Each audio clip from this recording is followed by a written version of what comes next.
Labor unions are escalating their opposition to the government's recent implementation of a 15% value-added tax on residential electricity consumers exceeding the lifeline threshold. Now, this move, which forms part of the government's measures to boost revenue, has faced strong resistance from unions, including the Trade Union Congress. Despite issuing a 7-day ultimatum that ended on January 31, 2024, the unions claim they have not received any formal communication from the government and are now gearing up for a nationwide protest. At a news conference earlier today, Secretary General of the TUC, Dr. Obin, says they will stage a massive demonstration on the 13th of this month. We gave an ultimatum of 31st January, which elapsed on on Wednesday. We gave that ultimatum to government to withdraw that letter. As we speak today is 2nd, we have not seen any letter withdrawing that directive. In between the time we issued this statement and now, ECG itself has come out to say that they are not ready to even implement this kind of VAT. But that's not our matter. It's between them and their government. This afternoon we met to, in that statement, we said if by 31st, government had not withdrawn this directive to ECG and NEDCO, we will meet here and we will advise ourselves. So this afternoon we have met here and we have advised ourselves. It is that advice that we are going to communicate to the press. Our advice is very simple. We have advised ourselves that this government is taking Ghanaians for granted. And so we are going to lead a very massive demonstration in all the regional capitals, the 16 regional capitals of Ghana, on the 13th of February. That will be Tuesday. That is this Tuesday's week. We have taken this decision firmly, and we have appointed a committee to plan it. On Tuesday, January 30, 2024, the Finance Ministry appealed to the unions to exercise restraint as they prepare to dialogue with the groups. Dr. Obin says the groups are opposed to any move to dialogue. They only want the directive to be withdrawn. We have taken a decision that the only reason why we will not embark on that demonstration is when government withdraws, and that we are not in any position to have any discussion on anything. If government doesn't want us to demonstrate against it, they should do what? Withdraw. If they withdraw, they should inform us officially. If we don't hear any official communication on the withdrawal, on the 13th of February, all workers in this country, formal and informal, public and private, are stopping work, and we are going to demonstrate to government that we can never be taken for granted again. That is the end. He adds that starting Monday, February 5, 2024, they have directed all members of TUC to wear red as sign of their intention to strike. This opportunity to entreat all public and private sector workers, formal, informal, that this is a national assignment, and we do not want to antagonize any employer. Please, you have your peace when you release your workers to join this demonstration. We want to do this not only for workers, but for workers and their families and the entire population of this country. And that everybody owes it a duty to join us, including the employers themselves, including the market women, including all those in the informal economy.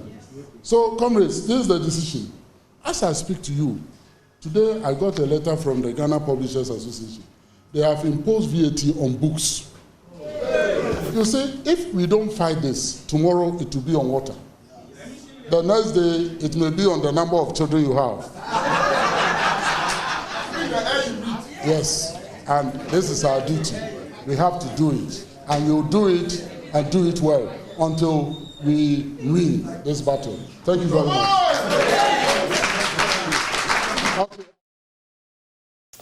Deputy Secretary General of TUC, Joshua Ansah, joins us with details. Grateful to you, Ms. Ansah, for joining us.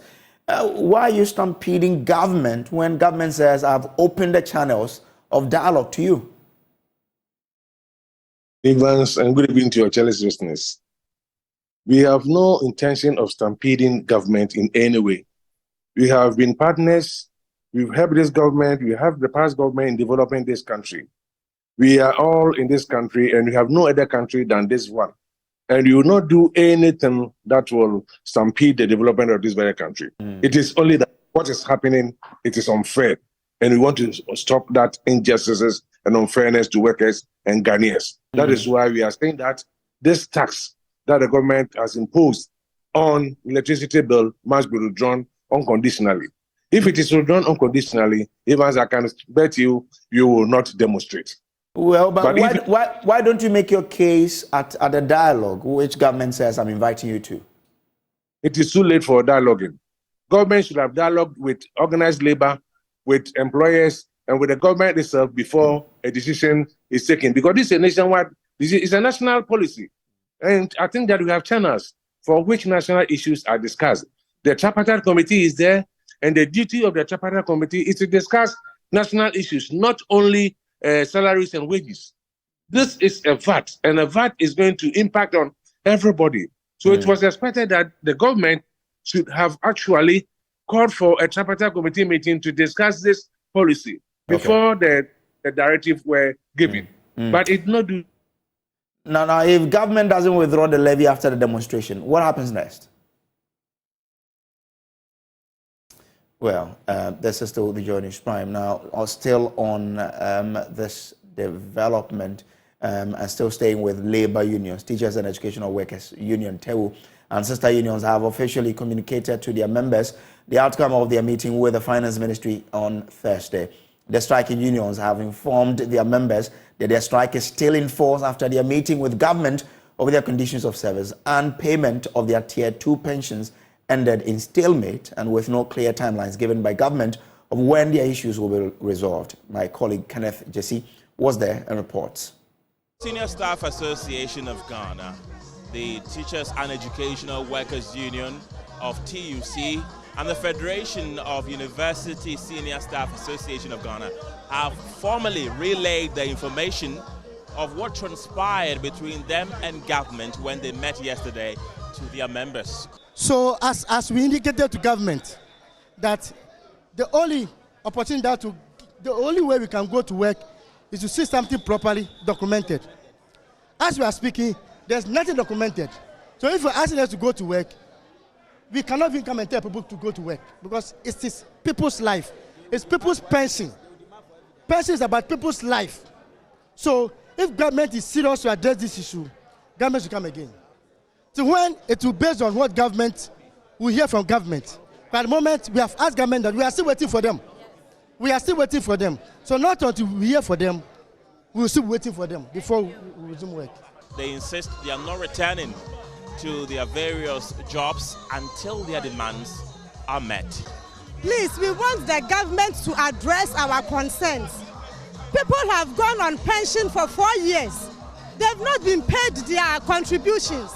What about those who are still working for the government? What are we going to do? So what the government is doing is very, very bad. Until he pays our Tier 2 and our interest, we are not going back to work until all our monies have been paid to us. In fact, go to the homes of our pensioners. They are not living well. It's very, very bad. Government, we are pleading with you. Pay our Tier 2 contribution. They are calling on their members to be resolute in demanding what is due them. That is an improvement in their conditions of service and payment of their Tier 2 pensions. And they are demanding government to pay that Tier 2 pension with compound interest. From the University of Ghana in Accra, Kenneth Jesse for Joy News. Well, let me take you back to the TUC Deputy General Secretary who was speaking to us a while ago. So, Ms. Ansah, welcome back. I wanted to find out from you that if government doesn't withdraw the 15% VAT on electricity consumption After your demonstration, what happens next? Evans, after the demonstration, if government doesn't hit, there's going to be a nationwide strike. And that's something you've already communicated to your members? Everybody is aware. We communicated this during our press conference this afternoon. Okay. Everybody's, but you know that maybe this government will listen and will not even get there. But Okay. if it doesn't listen, you will get there, and everybody will see the action. Okay. All right. Grateful to you, sir, for joining us here. So that's Joshua Ansah is Deputy General Secretary for TUC. Well, the National Security Ministry has assured that its systems are always primed to deal with violent extremism that threatens the security of the country. There have been reported terrorist attacks in neighboring countries, putting Ghana's security services on high alert. The ministry is receiving support from the Global Community Engagement and Resilience Fund. My colleague Kweku Asante was at this news conference and our report.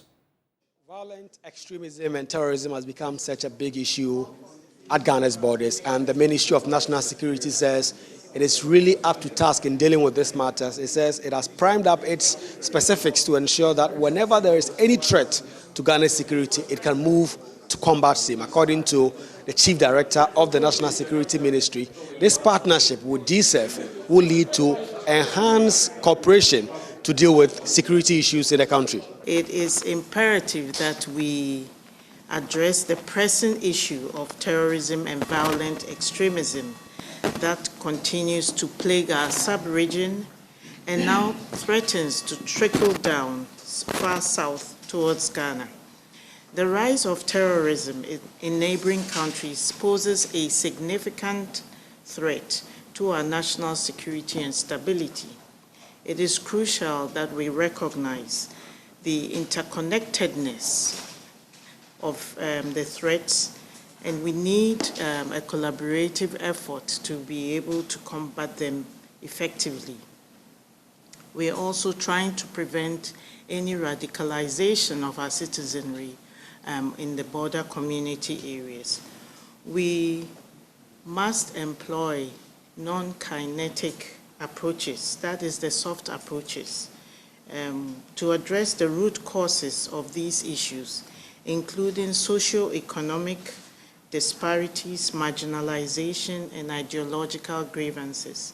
Board chairman of GSF says they are mobilizing enough resources to be able to support countries like Ghana to deal with this, especially with the threat coming from the Sahel being so dangerous. Objective is to put GSF expertise and experience to the service of the plan of the government, in particular by the president, if I may say, because we had the opportunity to talk about that time ago, to, let's say, intervene in order to counter the threats which are coming increasingly towards the coastal state, including Ghana, coming from the north, basically, coming from the tensions which are existing in the Sahel.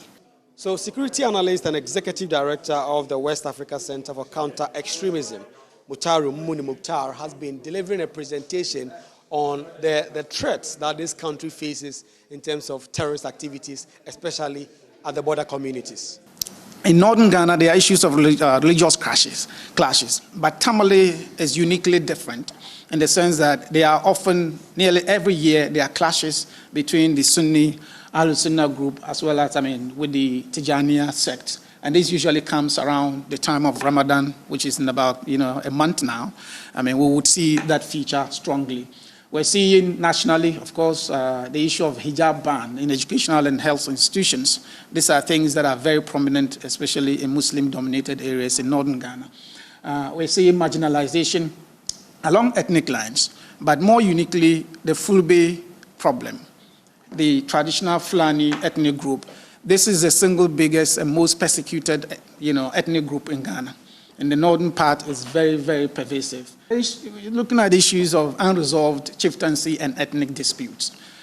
Chieftaincy and ethnic disputes is the single biggest source of fatality and insecurity. And Boko, of course, we all know Boko continues to be a big problem. But what we have realized is that in the last 2 years, Boko has escalated in many ways, and maybe we will talk about the details in terms of the escalation. And the reason unresolved conflicts is a big driver or a big factor is that extremist groups are very exploitative. They take advantage of existing conflicts, either to recruit or to engage in attacks. This partnership will get the country up to $3 million, which will be disbursed in the coming months to deal with these extremism issues in the country. And the Ministry for National Security says this partnership is crucial to deal with these security concerns in the country. Reporting for Joy News, Kweku Asante, National Security Ministry, Accra. A member of Parliament for Bole Bamboy, Yusuf Sulemana, has called for the Interior Minister, Ambrose Derry, to appear before Parliament to answer questions on recent recruitment processes. The MP raised concerns over the ministry's recruitment into the various security agencies in the last 2 years without advertising the process. He raised the concerns at the Public Accounts Committee sitting on Friday when the Interior Ministry appeared before the committee to answer questions on infractions contained in the 2022 Auditor General's report. My colleague James Aveji was in Parliament and has filed this report. I will bring that report to you later, but in the meantime, leader of the Movement for Change, Alan Kwadwo Kyerematen, is making a case for the enhancement of production capacity, which he says it's a prerequisite for Ghana's economic recovery. The former Minister for Trade and Industry, who convened the National Economic Summit in Accra today, revealed that his Great Transformation Plan possesses some significant proposals which has the potential to turn around the fortunes of the country. In a bid to draw on bipartisan expertise in driving public policy, Alan Kwadwo Kyerematen brought together captains of industry and organized labor to dialogue on Ghana's future. There is more in the following report.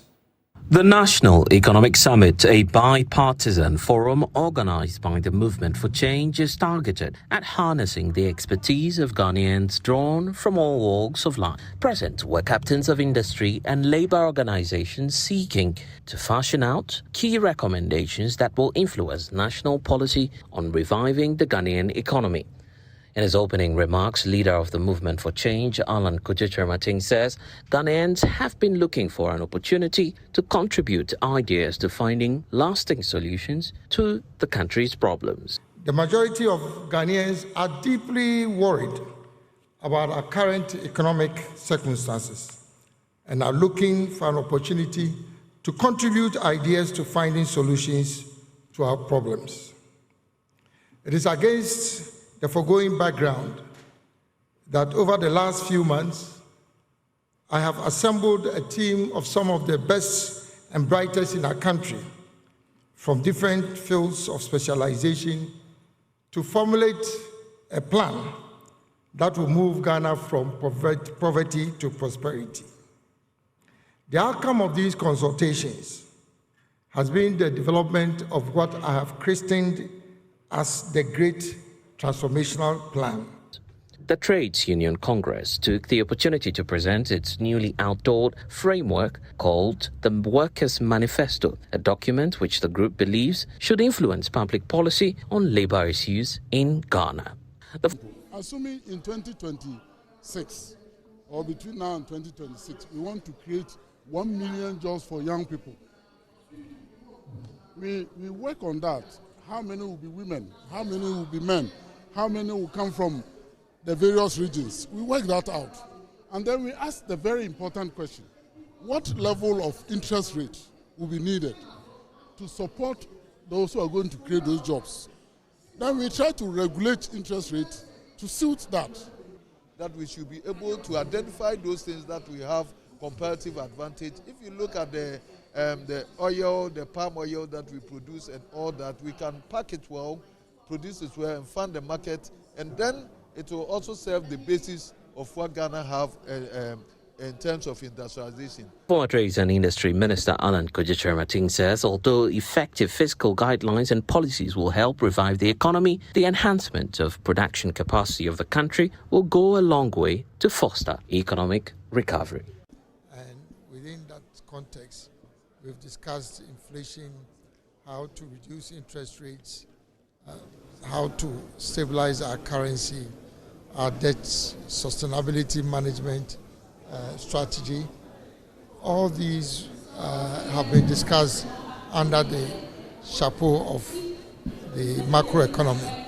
But we've also discussed policy recommendations in respect of industrial transformation. Fixing your macroeconomy is a necessary condition, but it's not a sufficient condition. So you need to be able to enhance the productive sectors of the economy on the back of the macroeconomy. So we've discussed industrial transformation. This afternoon we'll discuss agricultural revolution. And then, of course, another very important economic sector, tourism, would also be discussed in the afternoon. The flag bearer of the National Democratic Congress, John Dramani Mahama, says his next government will prioritize the restoration of peace in Boko. He described as unfortunate heightened tension in the area after calm was maintained some time ago. Mr. Mahama told members of the Upper East Regional House of Chiefs on Friday that he is committed to a sustained peace process to bring back the once vibrant Boko economy. Daniel Jima has more in the following report. For decades, Boko has endured chieftaincy-related protracted conflict. On the local economy, with trading activities almost at a halt. The flag bearer of the NDC, John Dramani Mahama, on Friday met with paramount chiefs of the western and central zones of the Upper East region when he took his Building Ghana tour to Bolgatanga. At the meeting, the president of the Upper East Regional House of Chiefs, the Chiana Pew, made a passionate appeal to the NDC flag bearer to trigger strategies to deal with the tension in Boko. We are no longer safe in the region. Whether you are a Kosase or Mampresi, well-meaning citizens who want to see peace in the area are tagged to either of the warring factions, making the finding of a permanent solution to the crisis very difficult.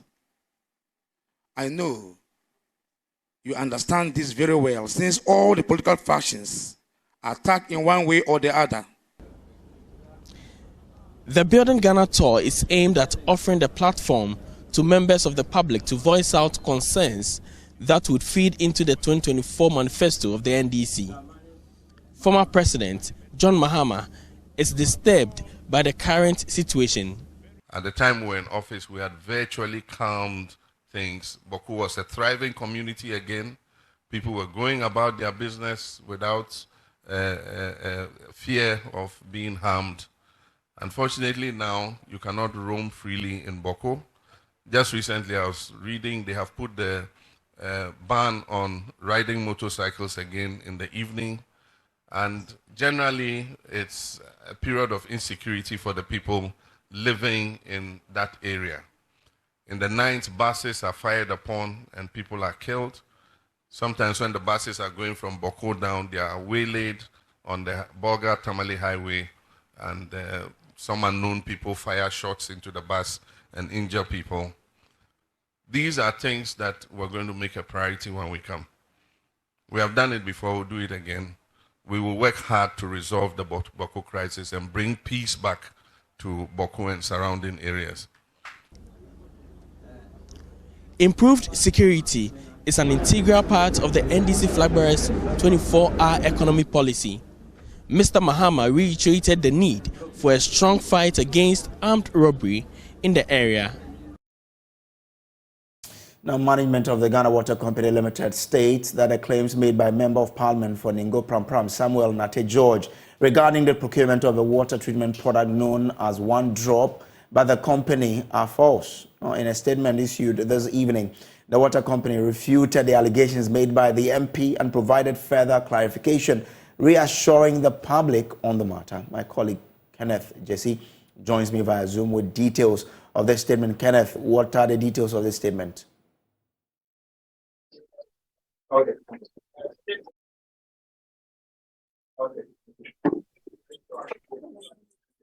Kenneth, if you can hear me, what details are contained in this statement? Well, so the Ghana Water Company Limited has released the statement. Now, the statement is a rejoinder They say management of Ghana Water Company Limited wishes to address the recent statement made by the Member of Parliament for Ningo Pram, Honorable Sam Nate George, on Metro TV's Good Morning Ghana on the 1st of February 2024, alleging that the government of Ghana and the Ghana Water Company Limited have imported a water treatment product, namely one drop, for use in the treatment of water as a substitute for the traditional chlorine. The Ghana Water Limited would like to unequivocally deny the allegation, provide clarity, and to reassure the public on this matter. Now, my colleague Kenneth has been studying this document. Kenneth, what have you been picking from this document?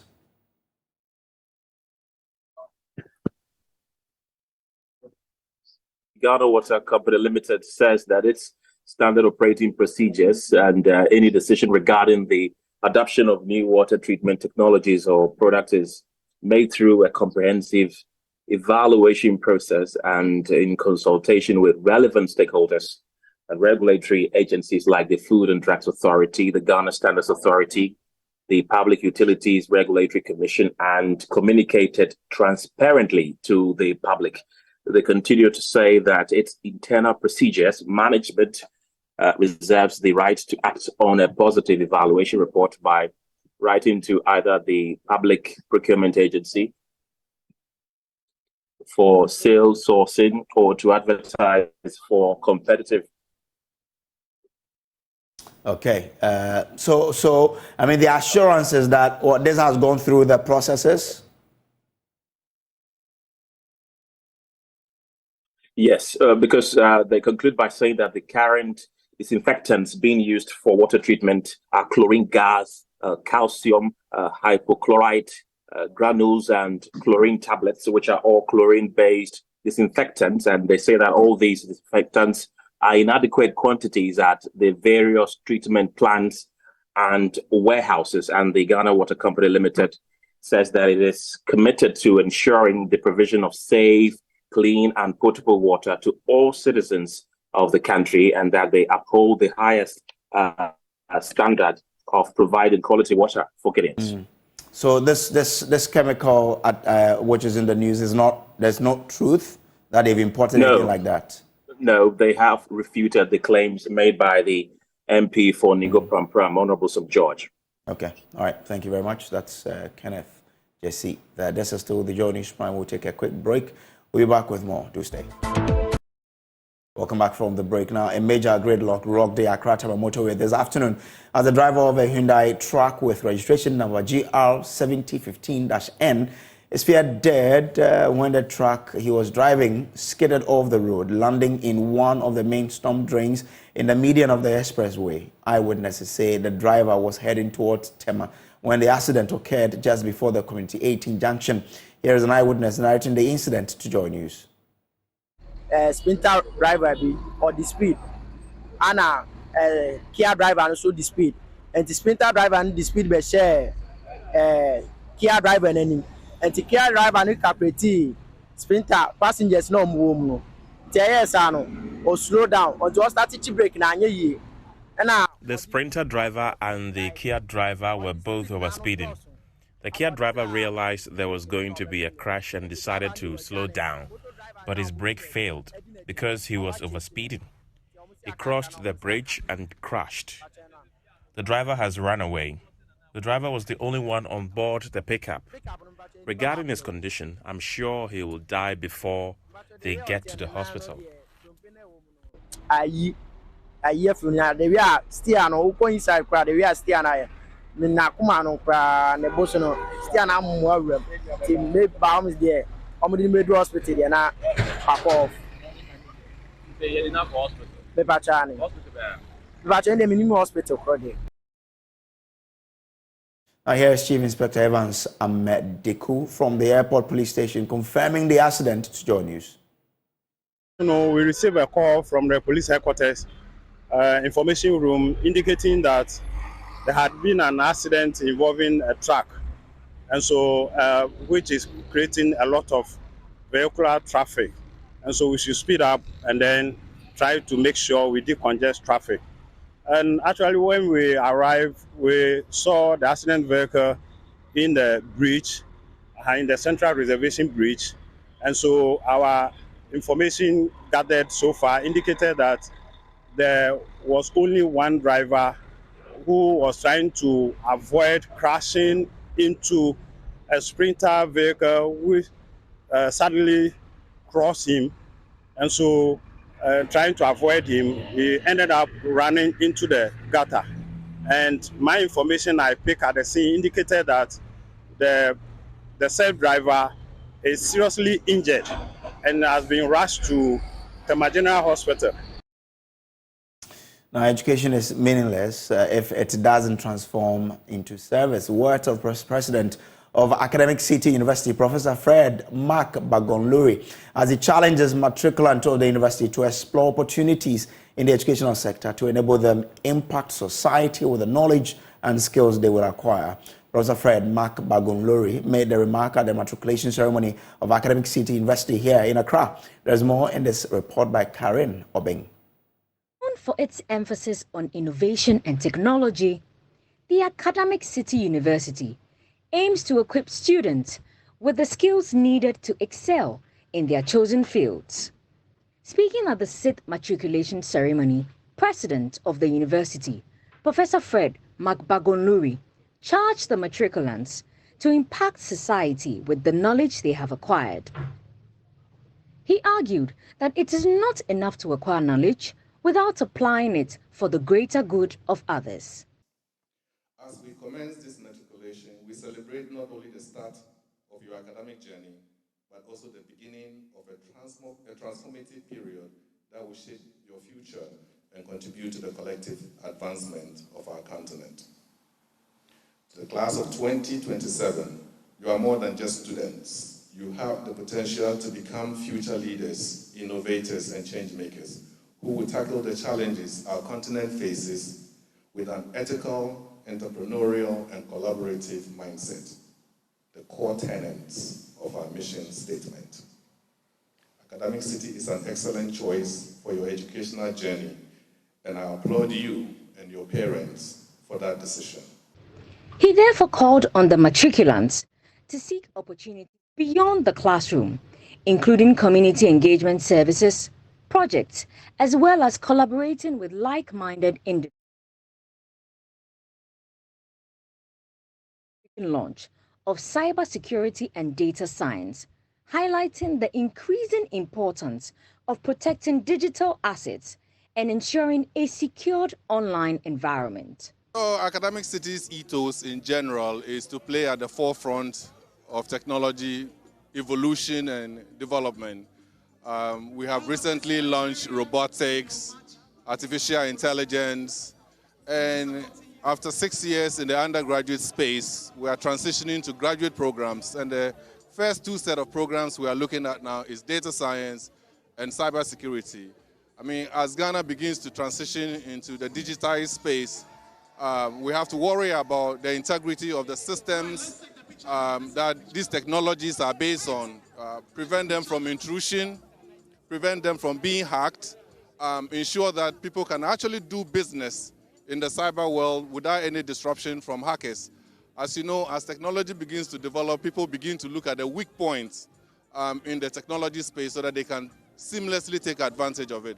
So we are trying to create the next generation of police and soldiers of the cyberspace who are going to ensure that your investments are safe, your bank transactions are safe, and your mode of governance, which is increasingly depending on digitalization, will be safeguarded. Some matriculants spoke to Joy News. Matriculated officially, and I'm glad to be officially a part of this great institution. I've only been here for a few months, but the first time I came, I felt really at home, and I think that's one very important thing. And funny enough, unlike other students, my story wasn't my parents forced me. I actually forced them to come here. Coming here was a personal choice because I have always had interest in robotics and those form of engineering. But with most of the other schools, even in Nigeria, you don't really get that promise of, oh, you are doing robotics engineering. You might do something like mechatronics and have to do your master's in robotics. Karen Obin's report, read to you. A member of Parliament for Bole Bamboy, Yusuf Sulemana, has called for the Interior Minister, Ambrose Dare, to appear before Parliament to answer questions through recent recruitment processes. The MP raised concerns over the ministry's recruitment into the various security agencies in the last 2 years without advertising the process. He raised the concerns at the Public Accounts Committee sitting on Friday when the Interior Ministry appeared before the committee to answer questions on infractions contained in the 2022 Auditor General's report. My colleague James Aveji was in Parliament and filed the following report. Appearing before the Public Accounts Committee on day 4 of its sitting were the Ministry of Interior and the Ministry of Fisheries and Aquaculture Development. Probing the infractions of the Interior Ministry, the committee questioned why officials varied 2 separate contracts for the constructions of girls' dormitory at one of the Immigration Services training schools and a renovation of the headquarters from 3.9 million Ghana cedis to 8 million cedis without recourse to law. Also that in terms of coming together as security agencies, the customs, port health, national security, small arms, realize that the painting of the GIS and their side, realize the dichotomy, the differences. And because it is an international border post where we work together, they appealed to me and I said I'll get back to their authorities. But we decided at management that in order to beautify the place, to enhance the image of the Republic of Ghana, Ghana Immigration Service, where all international stakeholders pass through, we decided that we will come together and beautify the place. So we decided that we'll look at it and get the appropriate authority to approve it. So that is what actually happened with due respect. Unsatisfied with explanation, Controller General of the Ghana Immigration Service, MP for Bole Bamboy, Yusuf Sulemana, called for tougher sanctions beyond retrospective approvals. We need to talk to the AG, and that is to be consistent. It creates a whole lot of problems. But that is where you as a committee has the right to vary this recommendation and go ahead to recommend prosecution. Why did the committee fail to do? Now, if you listen to me, I insisted that the chairman should recommend prosecution so that we are on the same level. Just last year, quite a number of institutions, agencies were referred to the courts. So why are we not doing the same thing?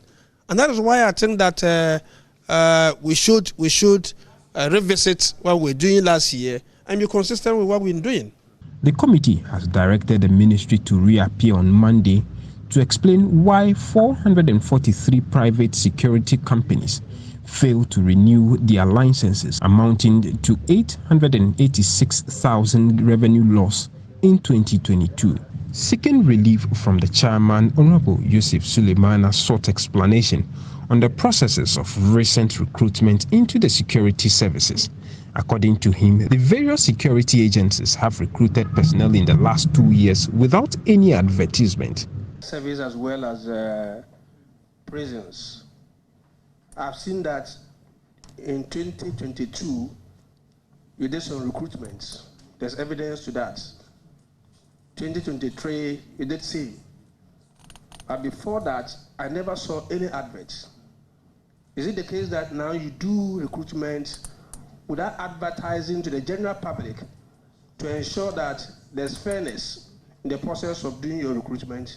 But the minister said all the recruitments were backlogs from 2021. We did the 2021 advert, and all that we were doing was the backlog. So we did it. It is the truth my boss told you, and I'm telling you. So what you have said is that you advertised in 2021. Exactly. 2022 you haven't advertised. 2023 you haven't advertised. We are doing transparent work, and I think what my boss told you was the truth. We did the adverts in 2021 and 2023. There was no recruitment. All of them were from 2021-22. So there was no recruitment.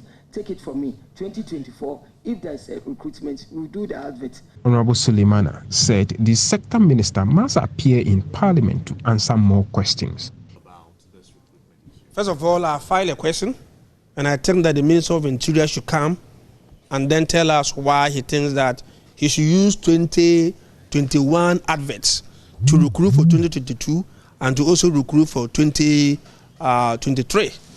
That we should know.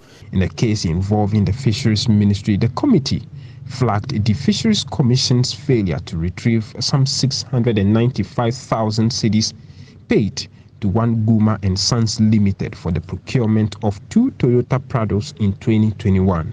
The sector minister, Mavis Hawakumsin, explains why. The contract was given to the supplier to supply 2 Prados and 8 pickups. But he supplied them, and the 2 Prado had effects on them, and it was returned. So as at the time of auditing, they were able to provide only the 8 pickups. And looking at the amounts of the pickups, without the Prado, definitely the money paid was more. And that is why it looks like it was overpayment. But because the Prado was not part of it.